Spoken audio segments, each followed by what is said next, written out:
তোমার ওই 7 বছরের ছেলে, বাচ্চা ছেলেটা সালাত আদায় করতে আছে, তোমার বয়স আছে 49 বছর, এখনো মসজিদ চিনো না, এই তো তুমি মুসলিম। 11 বছরের বাচ্চা ছেলেরা সালাত আদায় করতে আছে, তোমার বয়স আছে 39, এখন সালাত আদায় করতে আসে না। তুমি বাপ, তোমার মতো বাপ পৃথিবী বেঁচে থাকা চাইছে, ওই ট্রেনে ঢুকে যাও, অনেক ভালো, ঢুকে যাও ট্রেনে।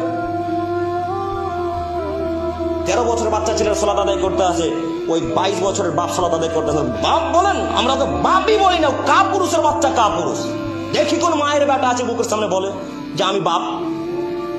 এই যে বাচ্চা ছেলেরা যত সালাত আদায় করতেছে, এরা আসলে মানুষের বেটা গো, এর বাপ বেটা কেউ মানুষ নয় যারা সালাত আদায় করতে আসে না। দেখি কে বলে যে আমি মানুষ, বলেন না কেন একবার, শুধু বলেন না একবার মুখের সামনে আব্দুল করবে যে আমি মানুষ। আপনাকে কবর না দিয়ে দিই জঙ্গিপুরে, কি মনে করেন আপনি?